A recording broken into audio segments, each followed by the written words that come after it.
Signature de l'accord de Carthage ce mercredi 13 juillet à Tunis.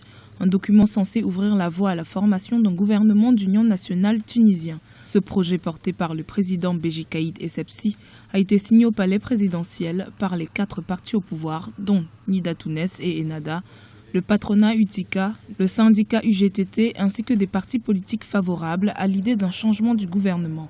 Principale ombre au tableau, l'absence d'Habib Essid à cette cérémonie. Il y a un vrai problème d'efficacité du travail gouvernemental, pas seulement pour ce gouvernement actuel, mais pour tous les gouvernements qui se sont succédés depuis la révolution en Tunisie. C'est pour cela que les hommes et les femmes qui aiment l'avenir de ce pays sont en train de se réunir actuellement pour proposer un vrai plan de croissance, de développement, d'emploi. Le problème étant posé, il ne faut surtout pas sauter directement au cou du Premier ministre puisque le système est plutôt parlementaire que présidentiel. Or, le seul habilité à changer de gouvernement, c'est le Parlement.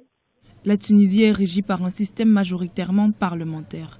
De ce fait, la mise en place du nouveau gouvernement national impliquerait que le Premier ministre Habib Essid démissionne ou que son gouvernement actuel soit dissolu. Son absence à cette cérémonie marquerait donc la rupture entre le Premier ministre et le président tunisien. La manière de traiter le Premier ministre sortant est une manière inélégante. Il a ressenti comme une humiliation, d'où une certaine forme de rébellion qu'il a manifestée en essayant de tenir tête à Béji Caïd Essebsi. L'accord de Carthage résumerait les priorités du prochain gouvernement, notamment la lutte contre le terrorisme, la corruption, le développement et l'emploi des jeunes, sans oublier l'élaboration d'un plan stratégique pour booster l'économie des secteurs en difficulté.